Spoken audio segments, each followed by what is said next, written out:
ये बड़ा सुंदर शब्द है। भगवान ने नौका मांगी, भैया कृपा करके हमें पार कर दो। जबकि श्रृंगवेरपुर के राजा निखात भगवान राम के मित्र हैं, साथ में हैं। राजा के एक संकेत पर अनेकों नौकाएं आकर खड़ी हो जाती, पर भगवान ने मना किया कि नहीं, मैं विशेष उदासी होकर आया हूं, सामान्य व्यक्ति जैसा जीवन जीऊंगा।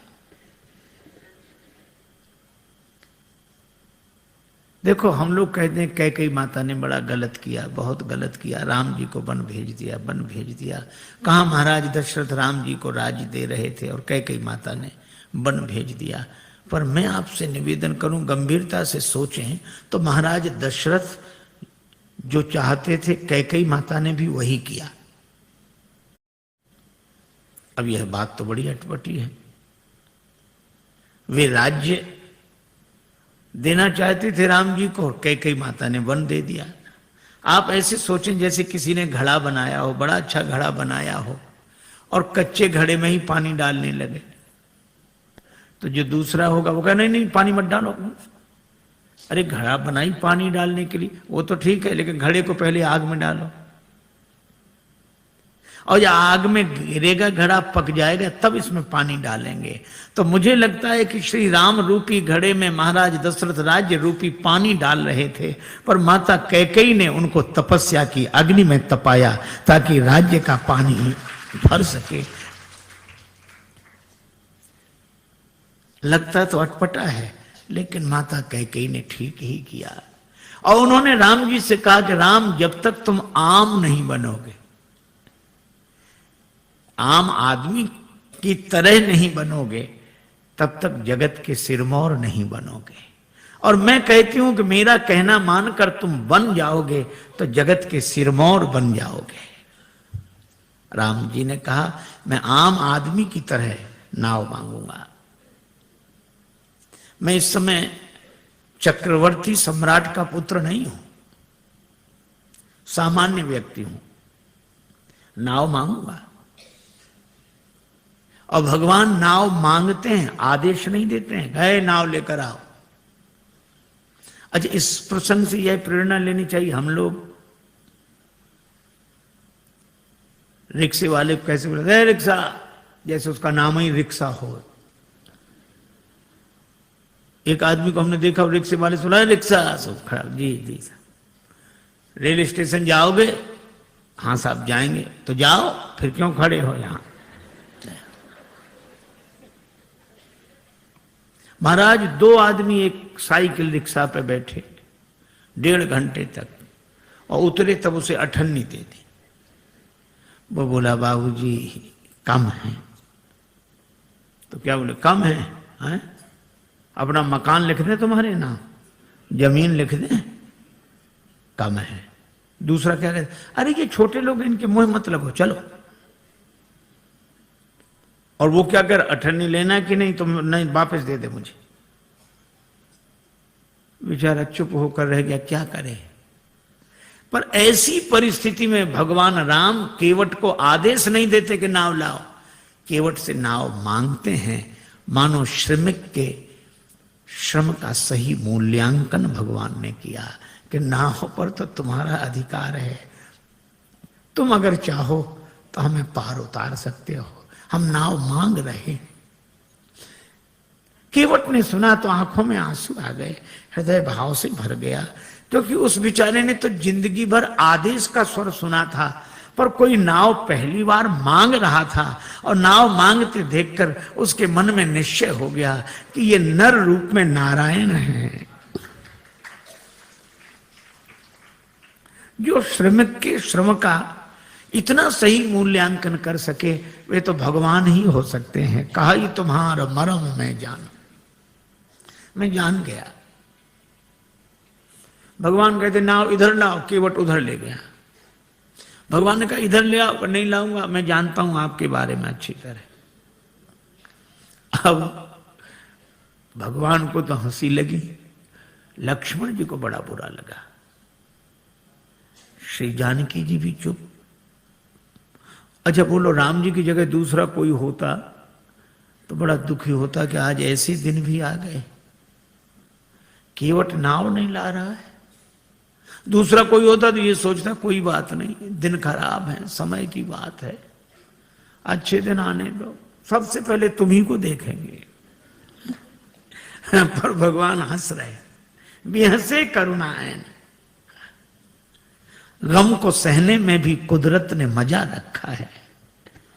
एक कवि ने कहा कि दिल दे तो इस मिजाज का परवरदिगार दे, जो रंज की भी घड़ियां खुशी से गुजार दे। भगवान मुस्कुरा रहे हैं, केवट नाव के लिए मना कर रहा।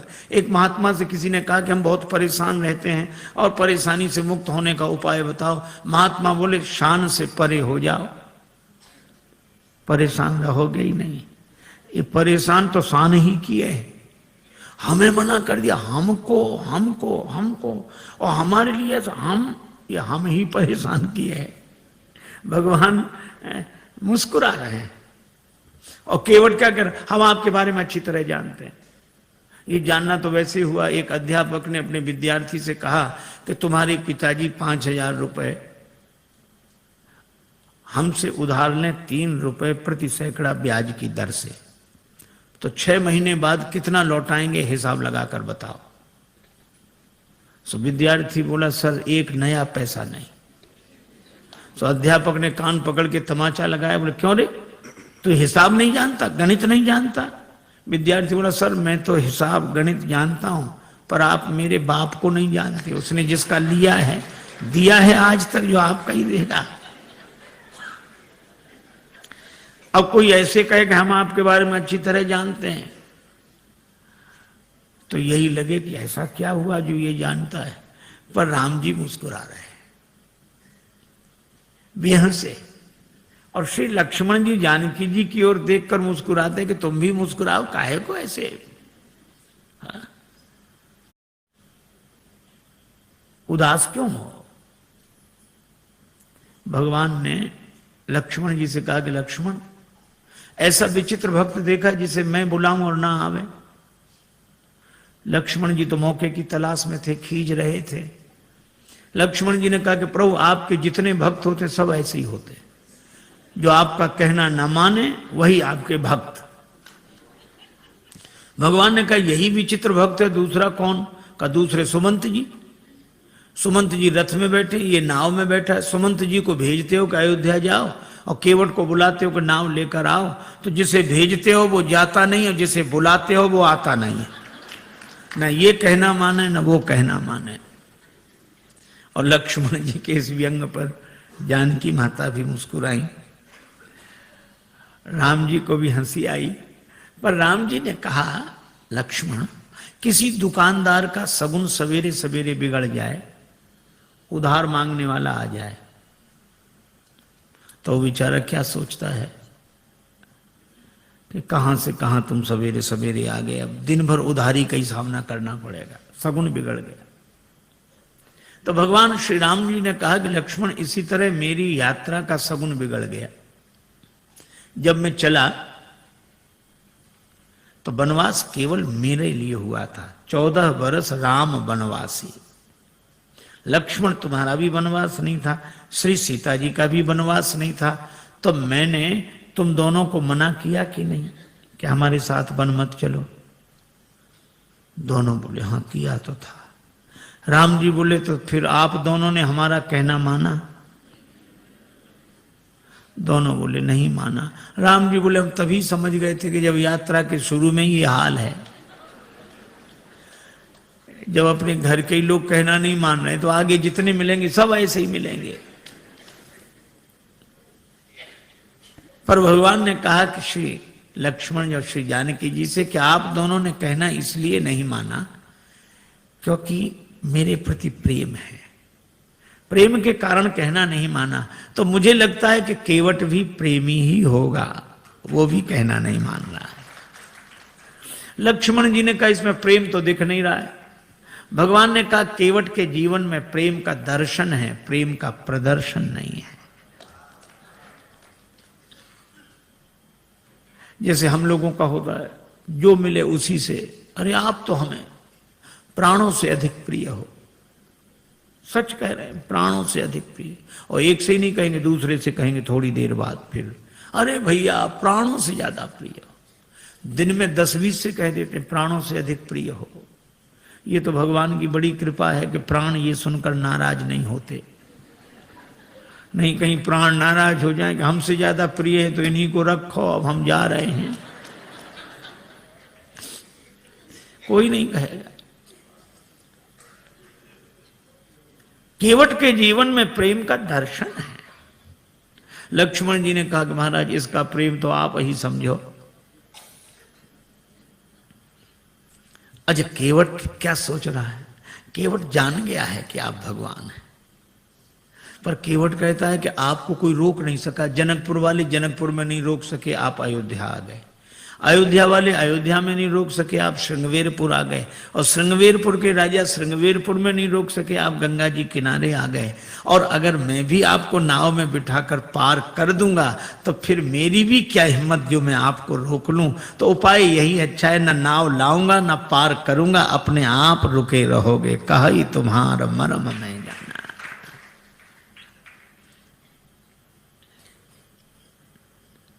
भगवान से कहता है कि प्रभु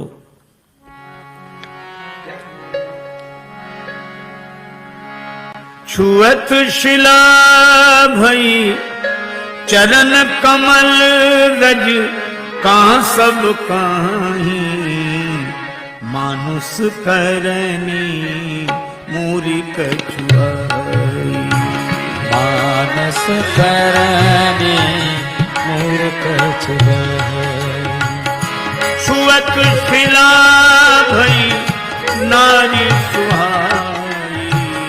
छुअत शिला भई नारी सुहाई। पाहन तेना काठ कठिनाई। पाहन तेना काठ कठिनाई। पाहन तेना काठ कठिनाई। करने मुनि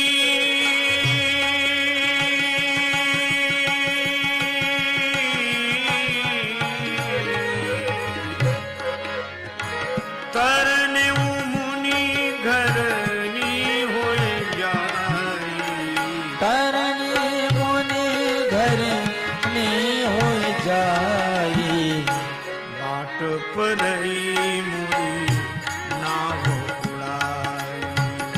बाट परे मोरी नाव उड़ाई। महाराज आपके चरण कमलों की रज में ऐसा जादू है, मनुष्य बना देने की शक्ति है। शिला को चरण छुला दिया, नारी बन गई। भगवान ने कहा तो शिला तो पत्थर की होती, तुम्हारी नाव कोई पत्थर की है? केवट बोला वाह महाराज, शिला तो देर में बनी होगी, ये तो लकड़ी तो पत्थर से कोमल होती है। पाहन ते बन बाहन काठ को कोमल है, जल खाई रहा है। ये तो और जल्दी बनेगी। पानी में पड़ी हुई लकड़ी और कोमल होगी। भगवान ने कहा क्या उपाय क्या है, क्या चाहते हो? केवट बोला हम क्या चाहते हैं, आप पार जाना चाहते हो कि नहीं? भगवान बोले हमें तो जाना ही। तो फिर ये कहो आप चाहते हो पार जाना?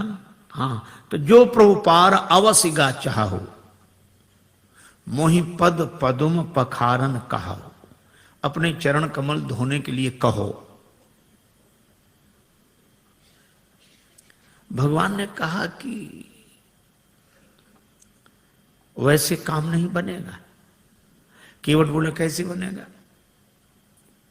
ये नाव बनेगी नारी यहां गंगा जी किनारे, और जब नारी बनेगी तो घर में बैठेगी। लेकिन जब ये घर में बैठेगी तो घर में जो पहले से बैठी है वो,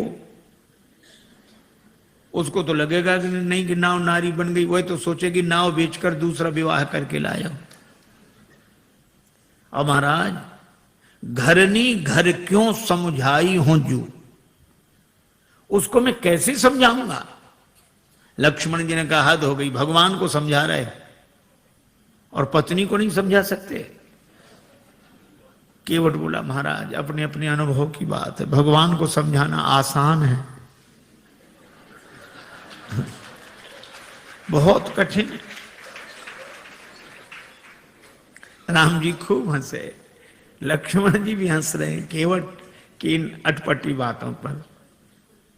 भगवान बोले तो और कोई उपाय? एक उपाय है। क्या? यही घाट ते थोड़िक दूरी अहे कटिलों जल था दिखाई हो, जो थोड़ी दूरी पर कमर तक जल है, आराम से निकल जाओ। भगवान बोले वही ठीक, बताओ।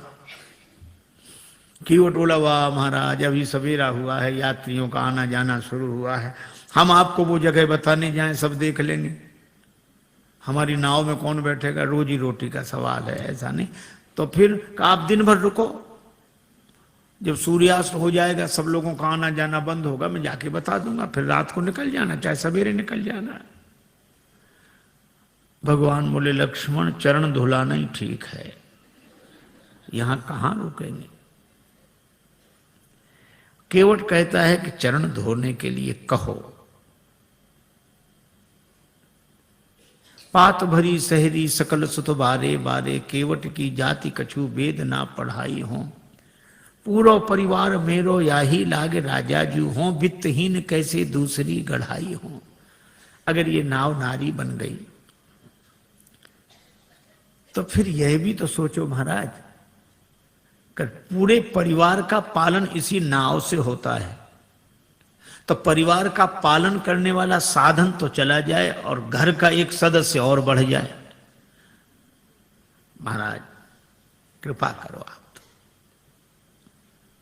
अच्छा, अब इसमें एक बड़ा तात्विक संकेत है। केवट कहता है कि नाव नारी न बने। हम लोग भी व्यवहार का काम करते हैं, दुकान चलाते हैं, व्यापार करते हैं, पैसा लेते हैं, देते हैं। श्री तुलसीदास जी कहते कि सब करो, कोई बात नहीं। केवट भी यही करता है, धंधा करता है, यात्रियों को बिठाता है, उस पार ले जाता है, पैसा लेता है। लेकिन इस केवट की सबसे बड़ी विशेषता एक है कि यह नाव तो चलाता है, लेकिन नाव गंगा जी में चलाता है। और गंगा जी क्या है? का राम भक्ति जहां सुरसरी धारा। इसी तरह हम दुकान व्यापार आदि सब करें, लेकिन भक्ति की भाव धारा से जुड़कर करें। यही केवट प्रसंग का संकेत है। भगवान ने कहा अगर तुम्हारी नाव नारी बन गई तो पार करने वाली खुद पार हो जाएगी, जड़त्व से मुक्त हो जाएगी। केवट बोला सो तो ठीक है, लेकिन नाव नारी बनेगी तो घर में बैठेगी। और इसका अर्थ कि मेरी बुद्धि अगर चैतन्य हो गई तो आत्मन्यो आत्मना तुष्टा के भाव से घर में बैठेगी, तो भक्ति की गंगा जी तो छूट जाएंगी। प्रभु मैं ऐसी मुक्ति नहीं चाहता जो भक्ति की गंगा जी से दूर कर दे। वह नहीं बंधन की जो अज्ञानता से बांध ले मन, और फिर सहसा कभी भी टूट सकता हो अकारण। मुक्ति छू पाए न जिसको मैं उसे बंधन कहूंगा, जो मरण को जन्म समझे मैं उसे जीवन कहूंगा। महाराज मुझे मुक्ति नहीं चाहिए, और आपके चरणों की रज मुक्त कर देने वाली है, तो इस मुक्त कर देने वाली धूल को ही धो डालूंगा। काहे से धोगे? गंगा जल से। और कितना बढ़िया संकेत है कि इस मुक्त करने वाली रज अर्थात रजोगुण जन्य कामना को भक्ति के भाव जल से धो डालूंगा। मुक्ति नहीं चाहिए, सगुण उपासक मोक्ष न लें। भगवान ने कहा तो फिर धो लो चरण, क्या क्या दिक्कत है? केवट बोला ऐसे नहीं धोऊंगा, कहोगे तब धोऊंगा। मोहि पद पदुम पखारन कहाहू, कहो। श्री राम जी ने कहा कि काहे को इतनी जिद कर रहे हो? अरे बहुत लोगों ने हमारे चरण हमसे बिना पूछे धो लिए, हमने मना थोड़े ही किया। तुम भी धोगे तो मना थोड़े ही करेंगे, पर कहलाते क्यों हो? और फिर हमको संकोच होता, हम कैसे कहेंगे हमारे चरण धो लो? अरे किसी श्रद्धे के प्रति किसी की श्रद्धा है तो चरण छू ले, पर ऐसा कौन श्रद्धेय होगा जो अपने चरण फैला कह के चलो छुओ? ऐसा तो वही कह सकता है जिसका शर्म से कोई संबंध ना हो।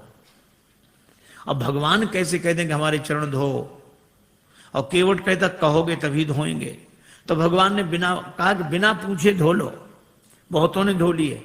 केवट ने कहा सुनो महाराज, जिन्होंने बिना पूछे आपके चरण धो लिए उनकी अपनी गरज रही होगी, उन्हें भवसागर से पार जाना होगा, इसलिए उन्होंने आपके चरण आपसे बिना पूछे धो लिए। लेकिन यहां गरज मेरी नहीं, यहां गरज आपकी है।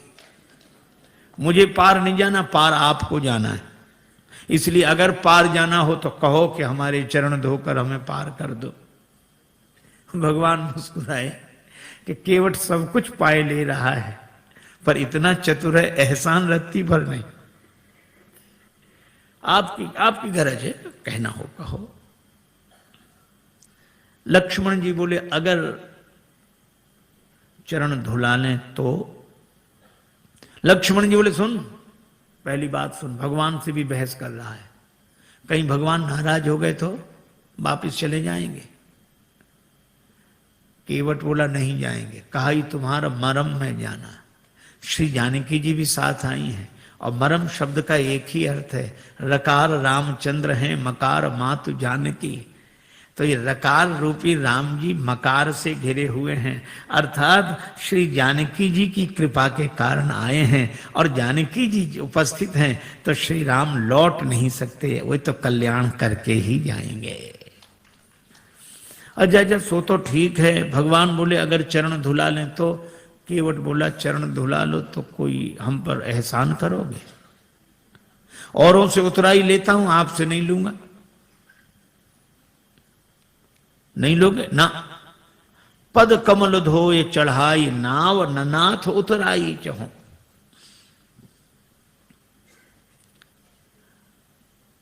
केवट का बेटा खड़ा था, बोले पिताजी ठहरो ठहरो ठहरो, इन्हें नाव में बिठाना ही मत। क्यों? चरण धो लेंगे, फिर क्या कठिनाई है? चरण छुलाने से तो शिला नारी बनी थी। केवट का बेटा बोला इनके हाथों से भी खतरा है। चरण इन्होंने शिला को छुलाए थे, हाथ इन्होंने धनुष को छुलाए थे। छुअत ही टूट पिनाक पुराना।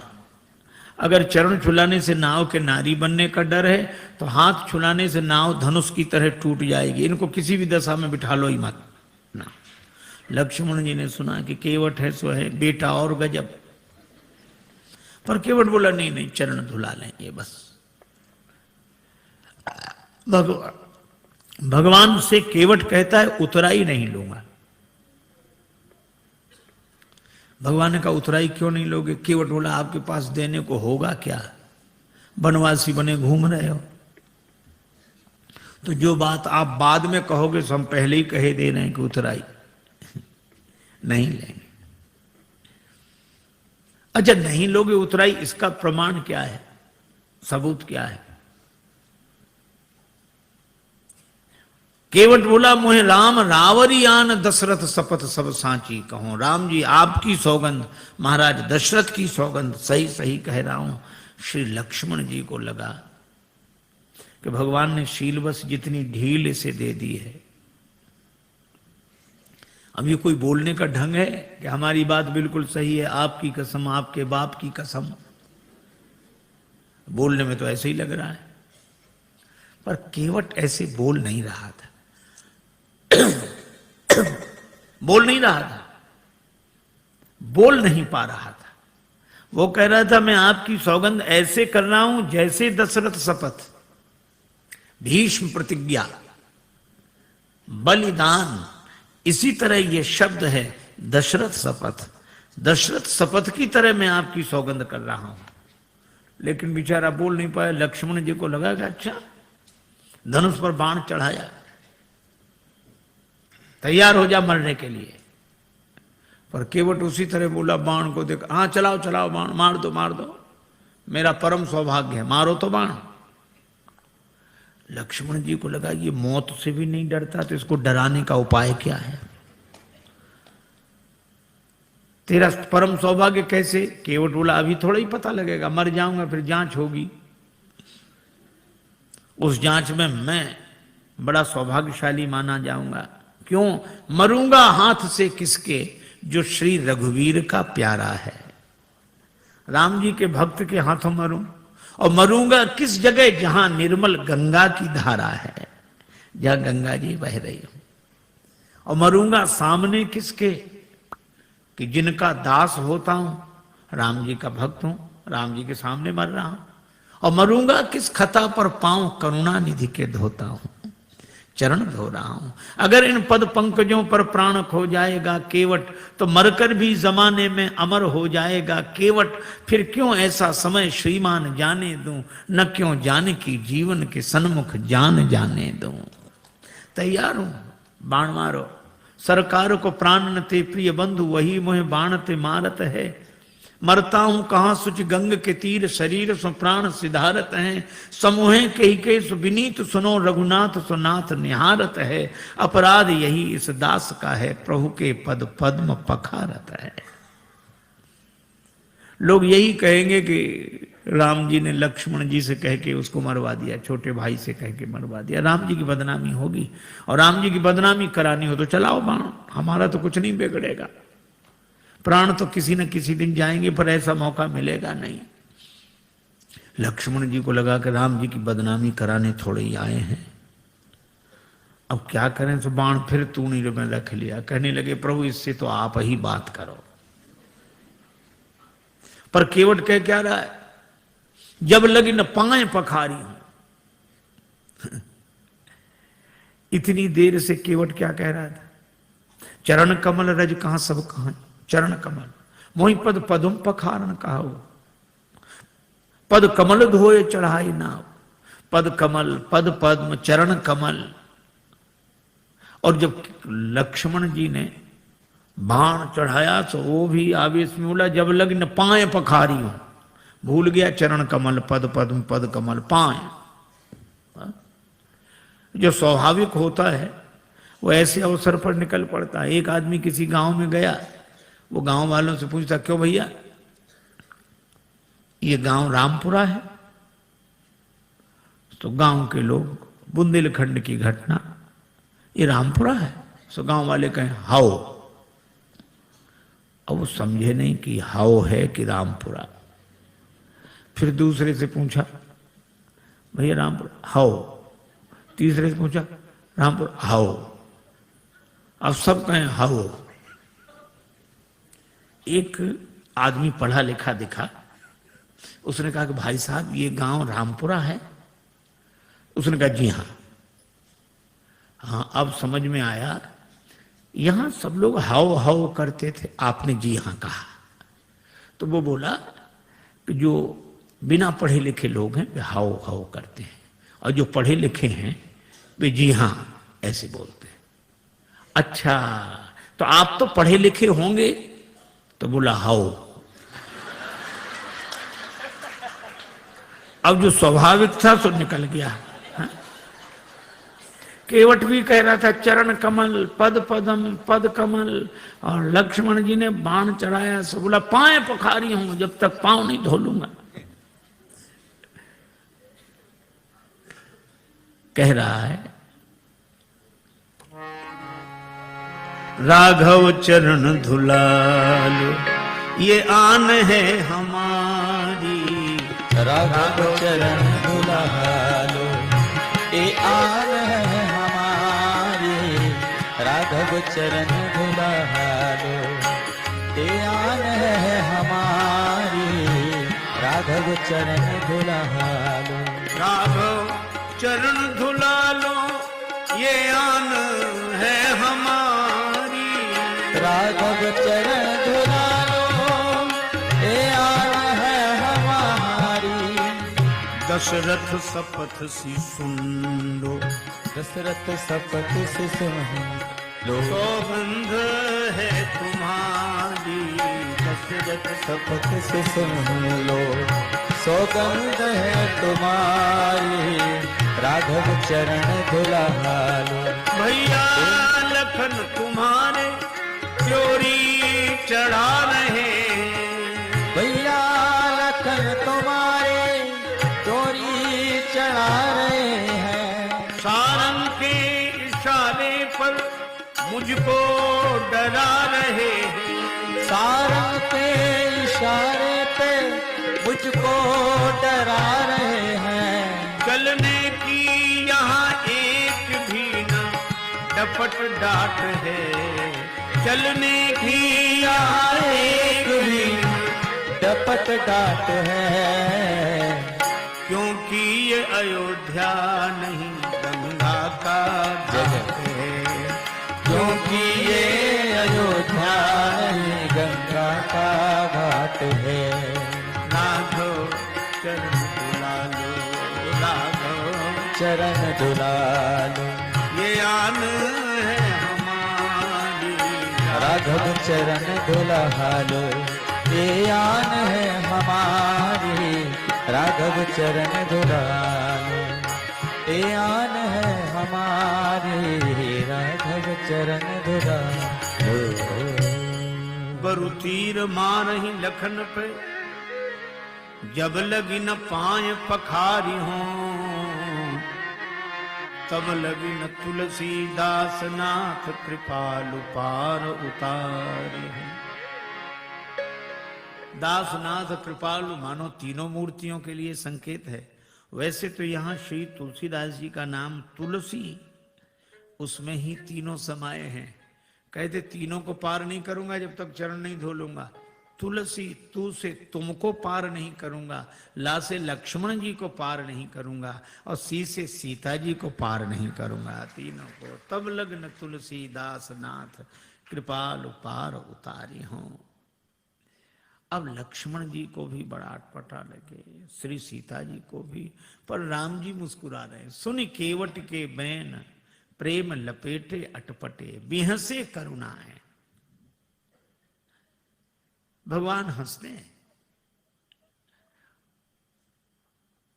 बात भले ही अटपटी हो पर प्रेम में लिपटी हो तो परमात्मा को प्रसन्न कर देती है।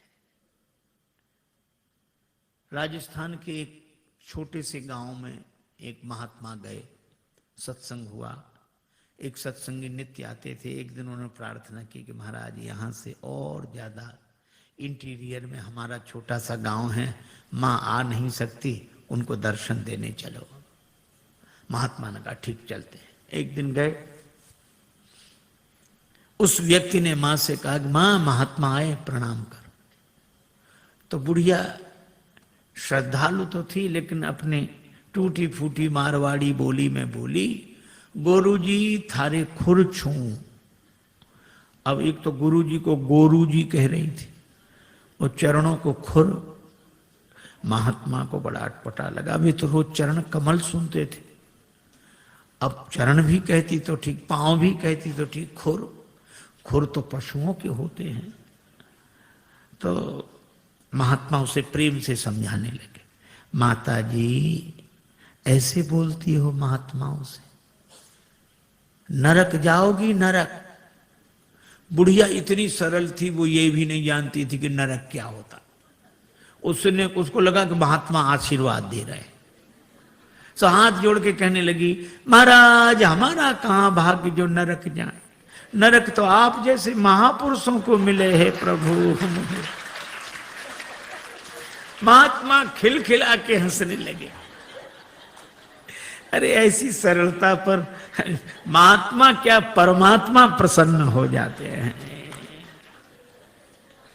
और भगवान दोनों की ओर देखकर मुस्कुरा रहे हैं। श्री राम जी का विवाह नहीं हुआ था, श्री लक्ष्मण जी युगल चरण धोकर चरणामृत लेते। विवाह हुआ तो बायां चरण श्री किशोरी जी, दायां चरण लक्ष्मण जी धोकर चरणामृत लेते थे। पर आज केवट न दायां की बात करा न बायां की, मोहि पद पदुम पखारन कहो। तो भगवान मुस्कुरा कर देखते हैं कि तुम दोनों का अधिकार जा रहा है, बेहसे करुणाएं। और केवट की मांग की चौपाई एक ही, जो प्रभु पार अवसी गाचा,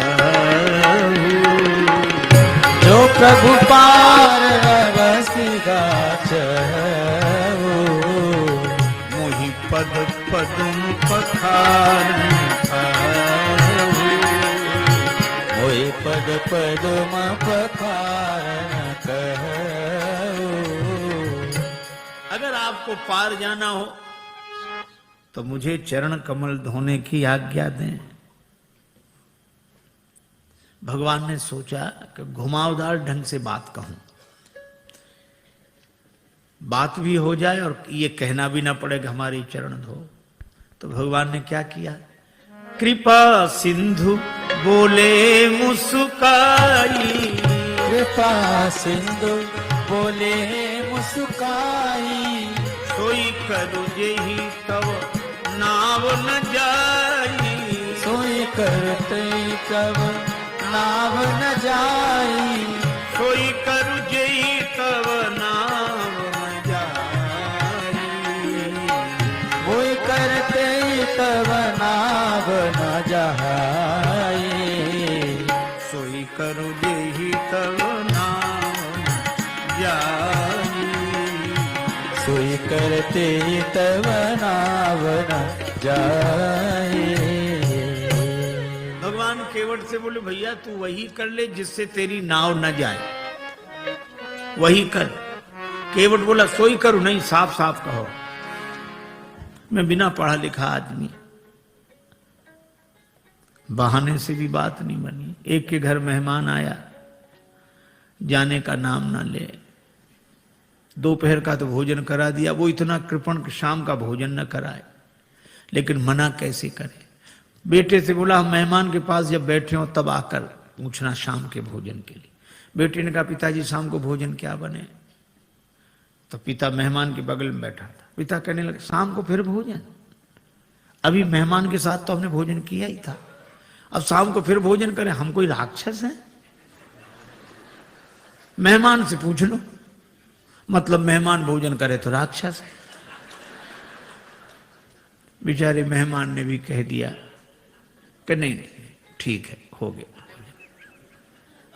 बहाने में लोग बड़े चतुर। एक महात्मा किसी वृद्धा माता के यहां भोजन को गए, मैया ने सब भोजन परोस दिया, पंखा लेके बैठ गई, थाली में पीछे पापड़ रखे थे, पापड़ परोसना भूल गई। अब महात्मा का मन पापड़ पे जाए बार बार। मन का ये स्वभाव है, जो करोड़ों की चीज मिली हो तो उसे 2 कौड़ी की लगती है, 2 कौड़ी की चीज ना मिले तो करोड़ों की लगती है।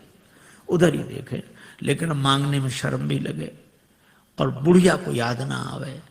सो महात्मा बोले मैया भगवान की बड़ी कृपा, आज जो आपका दर्शन हो गया। क्यों? रास्ते में बड़ा लंबा सांप मिला। सांप? हाँ लंबा था बहुत। कितना लंबा महाराज? यहां से वो पापड़ की थाली रखी। बुढ़िया बोले अरे महाराज पापड़ परोसना तो मैं भूल ही गई। महात्मा बोले हम तो बता रहे थे कि सांप कितना लंबा था। तो कई बार बहाने से भी बात बन जाती, युक्ति से बना लेना चाहिए, लेकिन कई बार बहाने से भी बात नहीं बनती। एक के घर मेहमान आए जाए नहीं, और बेचारा घर वाला संकोची कुछ कहे नहीं। 5-7 दिन हो गए। एक दिन पति पत्नी से बोला कि देवी ये मेहमान तो जाता ही नहीं, कोई उपाय। पत्नी बोली और खिलाओ पिलाओ और सम्मान करो, काहे को जाएगा वो। देखो देखो ये व्यंग मत करो, तो उपाय बताओ। पत्नी बोली उपाय तो है 3 मर्ज, उपाय 1, बुखार हो जुखाम हो मेहमान हो। ज्वर जुखाम और पाहुना, ज्वर जुखाम और पाहुना इनका एक उपाय, लंघन दे दो तान के फिर न वापस आए। लंघन दे दो बुखार नहीं आएगा, लंघन दे दो जुकाम नहीं आएगा, लंघन दे दो मेहमान नहीं आएगा। हाँ ये बात तो ठीक है, लेकिन अब हम लोग भोजन बनाएं उसी न दें तो एक दिन ना बनाओ। तो नहीं बनाने का तो कोई कारण होगा। झगड़ा, हम लोगों में झगड़ा होता नहीं, झूठा ही झगड़ा कर लो। अब बाहर वाले कमरे में मेहमान बैठा, भीतर जोर जोर से इन्होंने झगड़ा करना शुरू किया। पति ने डांटना शुरू किया, और पत्नी ने वो जब देखो तब मुझे डांटते रहते, और आज और ये आज भोजन ही नहीं बनाऊंगे मैं। पति बोला बनाना ही मत, मैं कोई मर नहीं जाऊंगा एक दिन भूखे। अब जो झगड़ा शुरू हुआ, और मेहमान ने सुना कि आज इन्हीं को नहीं मिल रहा है, तो उसने अपना थैला उठाया गया। पत्नी ने देखा कि गया, पति ने देखा गया। सो पति बोला आप काहे को रो रही हो, हमने कोई सच्चा डांटा था, हमने तो झूठा डांटा था। सो पत्नी मुस्कुरा कर बोली मैं कोई सचमुच रो रही हूं, मैं तो झूठे ही रो रही हूं। लेकिन आश्चर्य, तब तक मेहमान भीतर। हम कोई सच्चे गए थे? हम भी तो झूठ ही गए थे। कई बार प्रयास करने पर भी काम नहीं बनता। भगवान ने बड़ा प्रयास किया, पर केवट बोला साफ साफ कहो।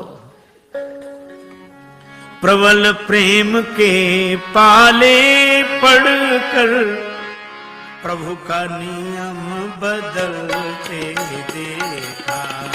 प्रभु का नियम बदलते देखा। अपना मान टले टल जाए, अपना मान टले टल जाए। भक्त का मान न टलते देखा। भक्त का मान न टलते देखा। भगवान ने कहा कि चरण धो लो। प्रेम पराधीन प्रभु की यह अभय वाणी सुनकर केवट गया, कठौते में जल भर लाया।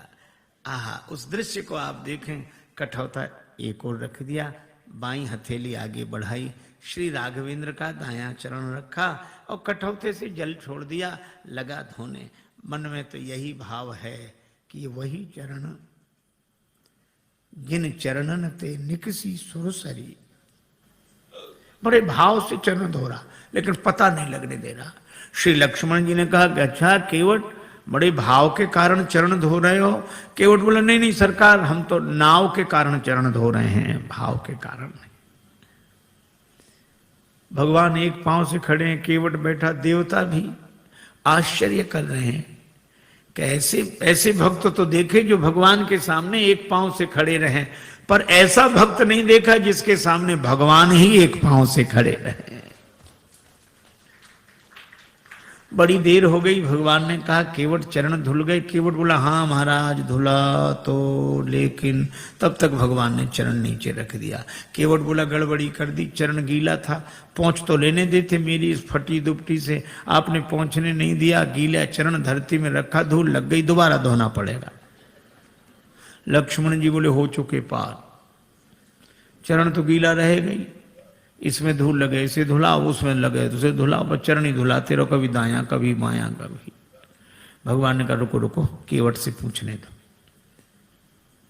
केवट हम कब तक ऐसे ही खड़े रहे? केवट बोला सुनो सरकार, गौतम तीय तारण अधम उदाहरण है, प्रेम से पगों को पखारन मोह दीजिए, और धोए चरण को बिनु पहुंचे धरनी में धरो, लागी रज फेर भ्रम दुगुन ना कीजिए। दोबारा मेरे भ्रम को उत्पन्न न करें। और रेखन में जड़े कण केते देख देख धोऊं। भगवान बोले हम एक पांव से कब तक खड़े रहें? आप एक पगते खड़े याते न कीजिए। जिन विचार जो एक ही पांव होता वे भी तो किसी का सहारा लेकर खड़े रहते हैं, वृक्ष का, डाली का, किसी आदमी का, लाठी का।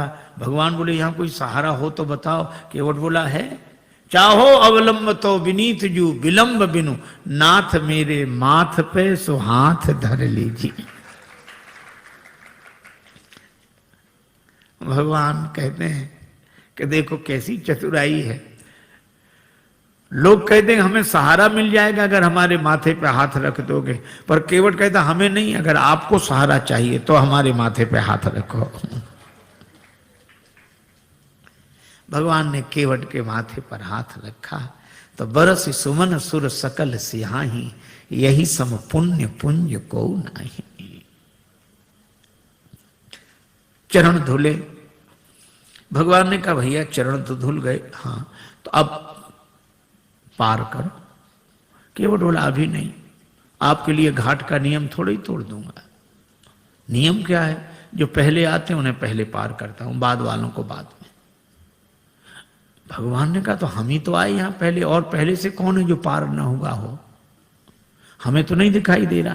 केवट बोला अगर आपको दिखाई पड़ ही गए होते तो पार ही ना हो गए होते। कौन है? हमारे पूर्वज।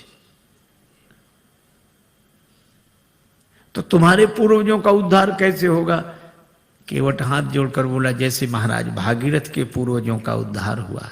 महाराज भागीरथ के पूर्वजों के उद्धार के लिए गंगा जी का जन्म ब्रह्मा जी के कमंडल में हुआ, और आज मेरे पूर्वजों के उद्धार के लिए गंगा जी का जन्म मेरे कठौते में हुआ है। पद पखारी जलपान करी आप सहित परिवार, पितर पार करी प्रभु पुण्य मुदित गए उलई पार। पितरों को पहले पार किया। ये देखो प्रसंग कितना सुंदर संकेत करता है। श्रद्धा से एक शब्द बना है श्राद्ध। हम लोग उनका भी श्राद्ध करते हैं जो हमारे पूर्वज अब शरीर में नहीं है। पर एक व्यक्ति मरा, उसके 2 बेटे, मां बहुत कहे कि कुछ करो, बेटे कहते हम इस सब में विश्वास नहीं रखते, क्या फायदा, इससे क्या फायदा। मां ने एक दिन कहा कि पिता की अस्थियां गंगा जी में ही छोड़ आओ, 16 किलोमीटर दूर है, इससे क्या फायदा। मां बोली कि तुम विश्वास नहीं करते, पर जिनकी अस्थियां हैं वे विश्वास करते थे। छोटा बेटा बोला ठीक है हम चले जाएंगे। साइकिल से गया, थैले में पिता की अस्थियां लेकर 12 किलोमीटर दूर गया। एक नाला बह रहा था, कहाँ जा रहा, 4 किलोमीटर बाद गंगा जी मिल जाता है। बेटे ने सोचा नाला जा ही रहा, हमारे जाने की क्या जरूरत, वहीं छोड़ दी पिता की अस्थियां। लौट आया, मां ने कहा क्यों, पहुंच गई होंगी। रात्रि को उस व्यक्ति ने स्वप्न दिया कि ऐसे मूर्ख बेटे को भेजा, हमारी अस्थियां नाले में डालकर आ गया। मां ने बेटे को बुलाकर डांटा, क्यों रे पिता की अस्थियां नाले में डाल आया। बेटा बोला तुमसे किसने कहा, तुम्हारे पिताजी आए थे रात को सपना देने। तो भी उसने अपनी गलती स्वीकार नहीं की। बोला पिताजी का तो जिंदगी भर दिमाग खराब रहा, मरने के बाद भी पागलपन गया नहीं है। मां ने डांट कर कहा क्या पागलपन है। बेटा बोला 12 किलोमीटर इधर लौटकर सपना देने तो आ सकते थे, 4 किलोमीटर उधर नहीं जा सकते थे। यह हाल है। आज रक्त के संबंधों का पहले जैसा अर्थ नहीं है। आज रक्त के संबंधों का पहले जैसा अर्थ नहीं है। तर्पण भी मिल ही जाएगा, ऐसी भी कोई शर्त नहीं है। लेकिन केवट का प्रसंग हमें सिखाता है, पितर पार करी प्रभु पुण्य मुदित गए लई पार। और भगवान के चरण कमलों को देखकर गंगा जी भी हर्षित है। इन्हें तज ब्रह्म कमंडल में अटकी रही भटकी शिवशीष, वर्ष केते बिताए हैं। और जो चरण छूट गए थे, केवट ने वही चरण फिर आ मिलाए हैं। केवट ने भगवान को नाव में बिठाया। अब कह रहा है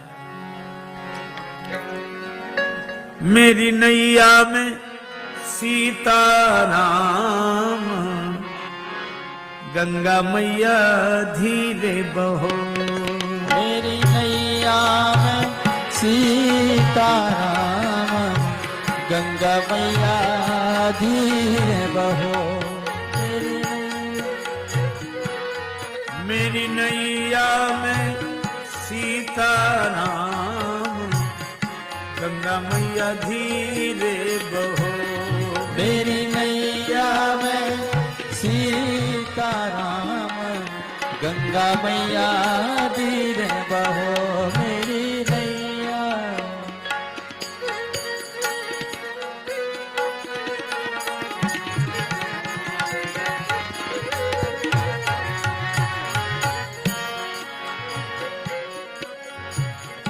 केवट की नैया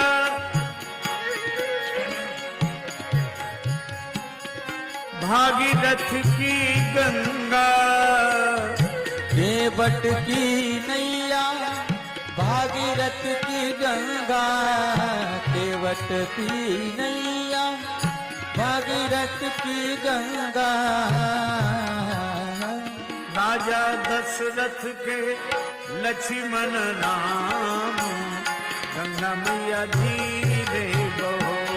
राजा दशरथ के लक्ष्मण राम, गंगा मैया धीरे बहो। ओ राम मेरी नैया में मैया धीरे बहो मेरी नैया।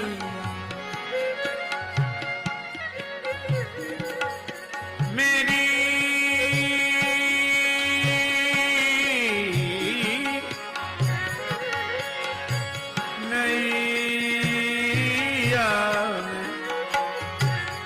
मेरी नैया मेरी नैया में सीताराम गंगा मैया धीरे बहो। मेरी नैया में सीता राम गंगा मैया धीरे बहो मेरी नैया में सीता राम गंगा मैया धीरे बहो मेरी नैया। उतरी ठाण भय सुरसरी रेता उतर ठाण भय सुर शरीर का सिय राम गुह जय हो लखन समेता। सिया राम गुह लखन समेता। केवट उतरी दंडवत कीन्हा गंगा मैया धीरे बहो। ओ केवट उतरे दंडवत कीन्हा गंगा मैया धीरे बहो। प्रभु सकुचे यही नहीं कछु दीना गंगा मैया धीरे बहो। प्रभु सकुच यही नहीं कछु दीना गंगा मैया धीरे बहो मेरी नैया। उतरे सुरसरी रेता गंगा जी की बालुका में पहले श्री सीता जी, फिर श्री राम जी, फिर निखात राज गुह, फिर श्री लक्ष्मण जी। केवट ने उतरकर दंडवत किया, चरण पकड़े। लक्ष्मण जी बोले वाह, उस तरफ तो अकड़ रहे थे, इधर तो चरण पकड़ रहे हो। केवट ने कहा वो तो घाट घाट का तरीका है, उधर पार नहीं किया था तो अकड़ कर रोक सकते थे, अब तो पार कर दिया तो चरण पकड़ कर ही रोक सकते हैं। पर भगवान को लगा कि इसे कुछ दिया नहीं। लक्ष्मण जी बोले क्या बात है? प्रभु राम जी बोले इसे कुछ दिया नहीं। अरे और क्या देंगे? कठिनता से चरण धोकर मिले कुछ बिंदु विधि हर को, वो चरणामृत स्वयं केवट के घर जाकर लुटाते हैं। ब्रह्मा जी को जो अवसर मिला, शंकर जी को और जनक जी ने जो अवसर पाया, ये केवट को भी वही मौका मिला। और क्या दोगे? भगवान बोले धीरे बोलो लक्ष्मण, ने उतराई की कौन कहे, चरण धुलाई भी देनी पड़ेगी। चरण भी तो हमने अपने मतलब से ही धुलाए थे, लेकिन दें क्या, कुछ है नहीं। कितना अद्भुत है यह प्रसंग। श्री जान के जे प्रिय ही की सी जान निहारी, मन मुंदरी मन मुदित उतारी। मन मुद्रिका उतार कर प्रभु को दी, आप दे दो उतराई। राम जी सोच रहे हैं कि हमारे हाथ में कुछ है नहीं, केवट को दें क्या, पर श्री जानकी जी ने मन में सोचा और कहा कि प्रभु, मन ही मन कहा कि प्रभु आपके उस हाथ में नहीं, इस हाथ में तो है। श्री राम जी ने कहा कि तुम्हारा हाथ मेरा हाथ कब से हो गया? श्री जानकी जी ने कहा कि प्रभु जब से मेरे पिता ने मेरा हाथ आपके हाथ में दे दिया, उस दिन से मेरा हाथ आपका हाथ हो गया। उतार कर अंगूठी दे। यह आदर्श दाम्पत्य प्रेम का अनुपम उदाहरण। आप कल्पना करो, आज की परिस्थिति में अगर ऐसा होता, कोई घर छोड़कर वन में होता और साथ में पत्नी होती और उसे कुछ देना होता, तो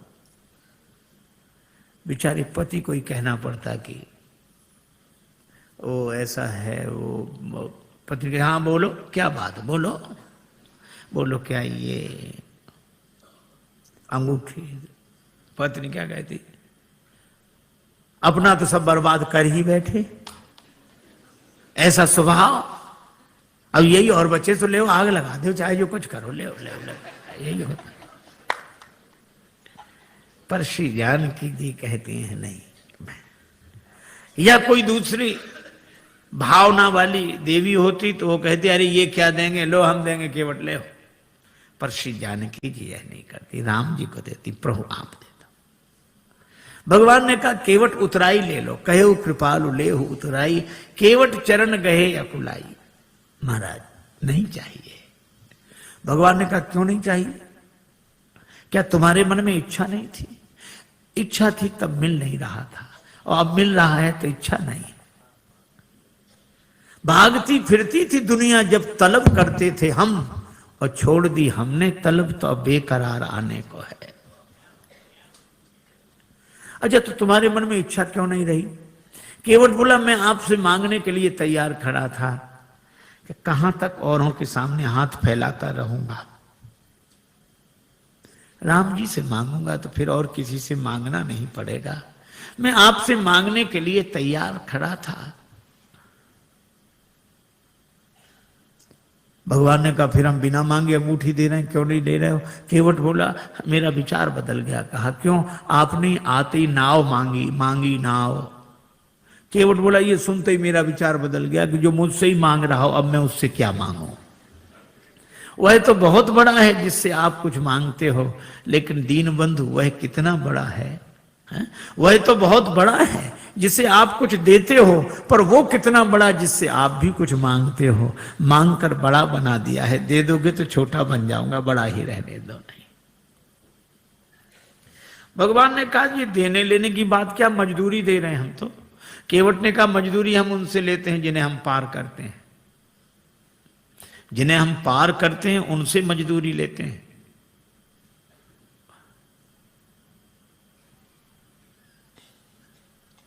हमने आपको पार नहीं किया। श्री राम जी बोले पार नहीं किया तो हम पार आए कैसे? केवट बोला यही तो हम पूछ रहे हैं, कैसे आए? भगवान बोले नाव से आए। केवट बोला नैया से आए। हाँ, ये नैया किसकी थी? केवट तुम्हारी।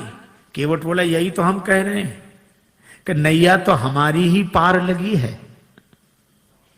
आप पार होने के लिए नहीं आए थे, हमारी नैया पार लगाने के लिए आए थे। आपने चरण रख दिया तो हमारी नैया पार लग गई। उतराई तो हमें देनी चाहिए, दे नहीं सकते तो ले कैसे लें? इसलिए प्रभु नहीं चाहिए। भगवान ने कहा कर ले लो। केवट बोला कि प्रभु वैसे भी नहीं ले सकते, हमारी आपकी बिरादरी एक है, हम लोग सगे भाई हैं। भगवान ने लक्ष्मण जी की तरफ देखा कि सुन ले। लक्ष्मण जी बोले अभी क्या और मोह लगाओ, भाई पता नहीं क्या क्या बनेगा वो अभी। भगवान ने कहा लक्ष्मण अभी पूछते हैं। केवट से कहा कैसे भाई? केवट ने कहा कि मैं गंगा तट का माझी हूं, तुम भवसागर के केवट हो। मैं इस भव सरिता के तीर में हूं, मैं इस सुरसरी के तीर में हूं, तुम उस भव सरिता के तट हो। आपका भी काम पार करना, मेरा काम भी पार करना। तो मजदूर कहीं मजदूरों से मजदूरी लेते हैं भैया, मल्लाह कहीं मल्लाहों से मल्लाही लेते हैं भैया। भगवान बोले तो हम किसी का कर्ज नहीं रखते। केवट बोला हमारा रख लो। क्यों? चुकाने दोबारा तो आ जाओगे। भगवान बोले हम ना आए तो? केवट बोला हम वसूल करने आ जाएंगे। कहां वसूल करने आओगे? केवट ने कहा अपने को ऋणी समझते हो तो ऋण तुम वहीं चुका देना। मैंने तुमको है पार किया, तुम मुझको पार लगा देना।